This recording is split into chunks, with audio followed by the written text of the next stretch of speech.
रोज एक नई कहानी देखने के लिए चैनल को सब्सक्राइब करें और बेल आइकन दबाना ना भूलें। नई नवेली दुल्हन को लेकर मोनू घर आता है। सरला जैसे ही अपने बेटे को देखती है बहुत खुश होती है, लेकिन तभी उसकी नजर साथ में खड़ी लड़की पर पड़ती है और वो अपने बेटे मोनू से बोलती है, अरे बेटा, ये कौन है तेरे साथ? माँ, ये तुम्हारी बहू और मेरी पत्नी शीला है। इतना कहकर मोनू अपनी माँ को शीला से मिलने से लेकर शीला से शादी तक की सारी कहानी बताता है कि कैसे वो शीला से मिला और उसे उससे प्यार हो गया। ये सब सुनकर सरला कहती है, अच्छा बेटा, तो ये बात है। चल, तू खुश है ना? तो मैं भी तेरी खुशी में खुश हूँ।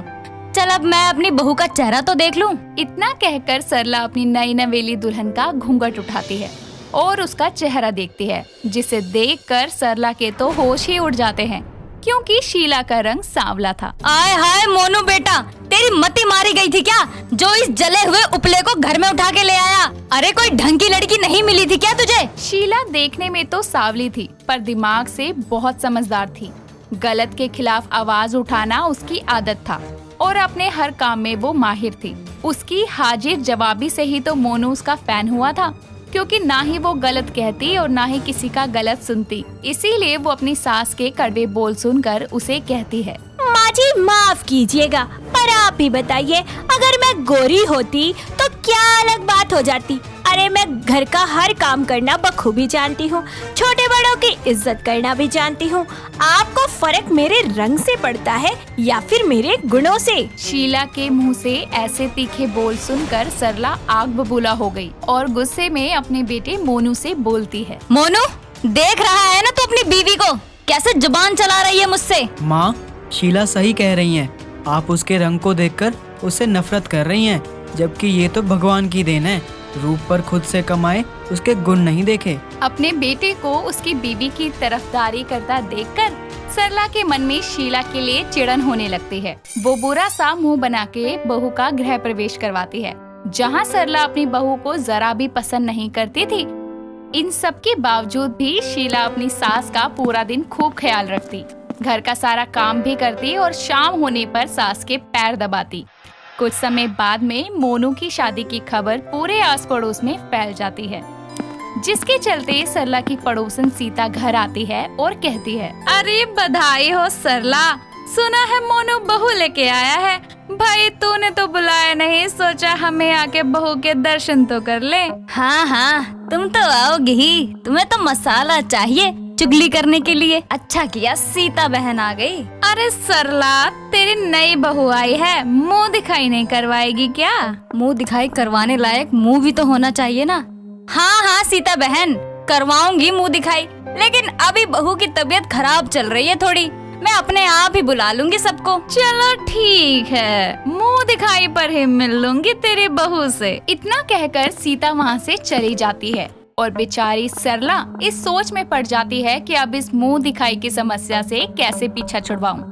तभी वहाँ पर शीला आ जाती है और मुंह दिखाई की बात को सुनकर अपनी सास से बोलती है, माँ जी, आप मेरी मुंह दिखाई क्यों नहीं करना चाहती? अरे मुंह दिखाई करवाने के लिए शक्ल होनी चाहिए। तेरी शक्ल दिखा के मोहल्ले में अपना मजाक नहीं बनवाना हमको। मजाक? कैसा मजाक माँ जी? अरे रंग रूप सांवला होने पर अगर आपके आसपास के लोग आपका मजाक बनाते हैं ना, तो फिर तो उन्हें लाइन पे लाना बड़ा ही जरूरी है। तू ज्यादा मास्टरनी मत बन, समझी? लाइन पे लाएंगे सबको, बड़ी आई। सरला इतना कहकर वहाँ से चली जाती है। शीला भी बस इस बात से नाराज होती है कि सिर्फ सांवले होने की वजह से उसकी सास उसकी मुंह दिखाई की रस्म नहीं करवा रही है। शीला मोनू के पास जाती है और उससे कहती है, मोनू जी, आप ही बताइए, माँ जी मेरे सांवले रंग की वजह से मेरी मुंह दिखाई करवाने से डर रही हैं। वो नहीं चाहते कि मोहल्ले के सामने उनकी बेइज्जती हो जाए। अब आप ही बताइए, कितनी छोटी सोच है माँ जी की भी और मोहल्ले के लोगों की भी। हाँ शीला, तुम सही कह रही हो। और क्यों ना माँ के साथ साथ आस पड़ोस के लोगों को भी ये समझाया जाए कि इंसान की पहचान गुणों से होती है, रंग से नहीं। इतना कहकर मोनू शीला की मुंह दिखाई की रस्म के लिए एक प्लान बनाता है। वो घर के बाहर जाता है और आस पड़ोस में अपनी शादी के लड्डू बांटना शुरू करता है।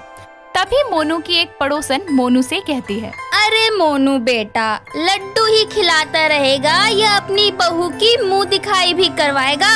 काकी, वो तो घर आकर माँ से पूछना, वही बताएंगी। मोनू के जाने के बाद 2 पड़ोसन मोनू के घर आती है और सरला से मुंह दिखाई की रस्म की बात करती है, जिसके बाद ना चाहते हुए भी पड़ोसन की बात को मानकर सरला को बहू की मुंह दिखाई की रस्म के लिए हाँ कहना पड़ता है।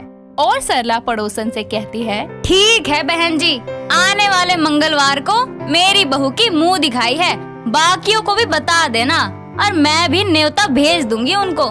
दोनों पड़ोसने वहाँ से चली जाती है, जिसके बाद सरला मुंह दिखाई की रस्म को लेकर शीला से बोलती है, अरे ओ काली कलूटी बैंगन लूटी, हो जाइयो तैयार, अच्छे से तैयार हो जाइयो अपनी मुंह दिखाई के लिए। और हाँ, करवा दियो मेरी जग हसाई, क्योंकि काला सा मुंह देख के तो लोग मेरा मजाक ही बनाएंगे ना। शीला ने जो सोचा था वो हो गया। फाइनली उसकी मुंह दिखाई की रस्म हो रही थी। कुछ दिन बीतते हैं और मुंह दिखाई की रस्म का दिन आ जाता है।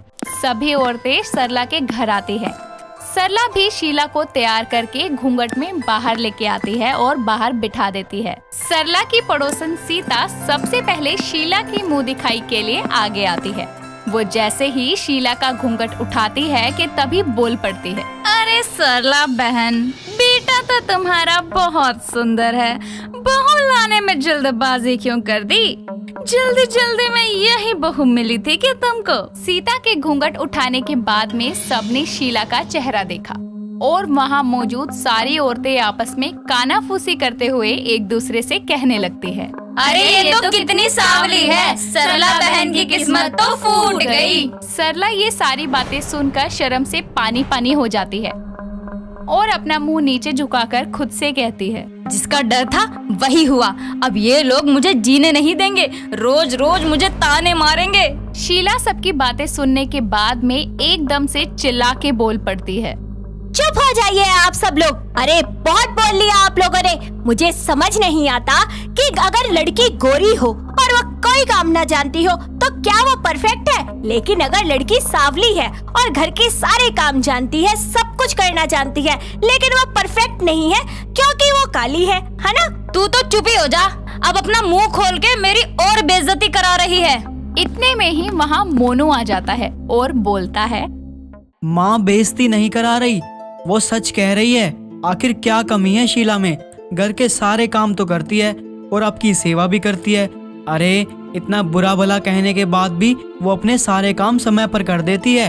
और माँ, बाहर आओ इस दुनिया से जहाँ रंग रूप को प्राथमिकता दी जाती है। और आप सब भी ध्यान से सुन लीजिए, इंसान का रंग नहीं, उसके गुण ही सब कुछ होते हैं। माँ जी, मैं वादा करती हूँ कि मैं पूरी जिंदगी आपकी मन लगाकर सेवा करूंगी और आपके घर का और आपका और आपके बेटे का पूरा पूरा ख्याल रखूंगी। बस आप अपने मन से ये रंग रूप की और ये द्वेष भावना को त्याग दीजिए। सरला को अपने बेटे बहू की बात सही लगती है और वो उस टाइम को याद करती है जब शीला को बुरा भला कहने के बाद भी शीला ने उसकी खूब सेवा की थी, जिसके बाद उसको ये एहसास होता है कि वो किस तरह हीरे को कोयला समझ के ताने मार रही थी।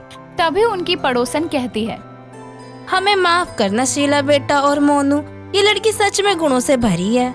अपनी सास की सेवा करने में और घर संभालने में बहुत बड़ी बात होती है, पर आजकल की लड़कियां तो बेटों को अलग कर देती है सेवा के नाम पर। सच सरला बहन, बहुत भाग्यशाली हो तुम। मुझे माफ कर दे शीला बेटी, मैंने तेरे रंग रूप के चलते नजरअंदाज किया। शीला और मोनू का प्लान सफल हो जाता है और वो अपनी माँ के साथ साथ बाकी लोगों की सोच को भी बदल देते हैं। जिसके बाद शीला अपनी सास से कहती है, क्या माँ जी आप भी? भला माँ भी कभी बच्चों से माफी मांगती है क्या? शीला और मोनू की बातों को सुनकर सबकी सोच बदल गई। जिसके बाद शीला की मुंह दिखाई बड़े धूमधाम से पूरी होती है। सभी ने उनको आशीर्वाद के साथ साथ नए नए उपहार भी दिए।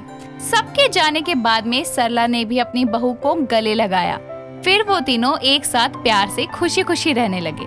दोस्तों, अगर आपको ये कहानी पसंद आई तो इसे लाइक करें, शेयर करें और कमेंट करके बताएं कि कहानी में आपको सबसे अच्छा क्या लगा।